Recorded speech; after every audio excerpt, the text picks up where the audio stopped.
Alors voici un petit compte-rendu de la conférence de presse du 11 octobre dernier qui finalement n'a pas eu vraiment beaucoup de couverture, comme vous allez le constater. Mais c'est une première expérience. J'espère qu'ils sont en train de préparer d'autres papiers, que ceux qui ne sont pas venus à la conférence mais qui ont vu tout le matériel sur le site iront de l'avant.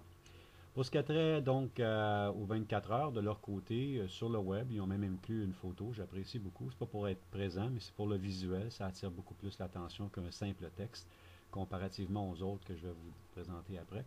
Et donc, j'ai parlé au journaliste Emmanuel Delcourt au téléphone pour cette entrevue-là. Ces questions étaient très pertinentes à l'effet comment est-ce qu'on pourrait emmener les gens dans le fond, comment je pouvais imaginer que les gens pouvaient oublier tous les partis politiques. C'est vrai, on est viscéralement attaché à des coutumes, des habitudes, et la politique y fait partie. C'est la culture politique. C'est ça qu'il faut transcender. Il faut se mettre au-dessus des partis, au moins pour évaluer et prendre un recul et voir ce qu'il y a comme option, qui se présente. Je sais que c'est pas facile, mais il faut vraiment le faire pour faire la différence. Pour ce qui a trait au journal Métro, bon, une couverture très petite. Finalement, on dit dans ça aussi que je demande aux gens d'oublier la politique. Je n'oublie pas d'oublier la politique. Je ne demande pas de l'oublier. Au contraire, je demande d'oublier les partis politiques, ce qui est une grosse différence. Pour ce qui a trait à la mention du site, un petit peu en vert, où est la flèche rouge en haut, on voit que le nom est marqué, mais il faut savoir que c'est le nom du site. Alors ça, c'est un peu dommage pour tout le monde. Je n'ai pas été mentionné à ce niveau-là. Pour ce qui a trop de voir, ben c'est là, ça paraît très bien parce que c'est sur le web, mais l'article dans le journal est vraiment très, très, très, très petit. Une colonne, 3 pouces de haut maximum, je pense, 3 4 pouces de haut, de hauteur. Pas de photo, bien entendu.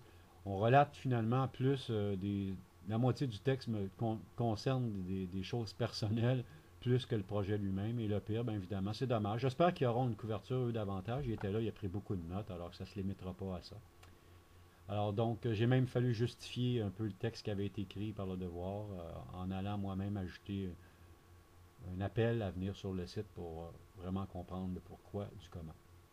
Et finalement, donc, j'espère que l'ensemble des médias, malgré tout, vont couvrir ce qu'il y a comme projet, en l'occurrence la marche, à partir des informations sur le site. Ils ont eu le communiqué de presse, les radios aussi, donc j'attends donc des informations, des appels pour faire la suite.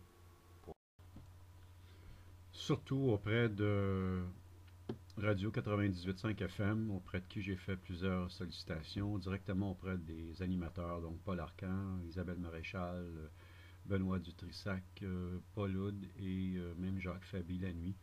Alors j'espère qu'on aura un retour bientôt là-dessus. Peut-être qu'on pense qu'on veut attendre un peu parce que la marche est le 30, mais au contraire, étant donné que je voudrais rejoindre la majorité des OSBL du Québec pour eux aient le temps de se mobiliser, et que je souhaite que ça se fasse à l'échelle du Québec. Donc, ça serait vraiment intéressant d'avoir un feedback à court terme. Et aussi, j'avais oublié les médias TVA qui étaient là, LCN avec VTL. Malheureusement, pas de couverture. Alors, je trouve ça un peu étrange de prendre la peine de se déplacer, de ne faire aucune couverture, surtout qu'il n'y avait pas grand-chose d'intéressant à la télé au bulletin de nouvelles au cours des derniers jours. Pour une fois qu'une nouvelle positive, alors je vous invite à la propager. Merci à l'avance.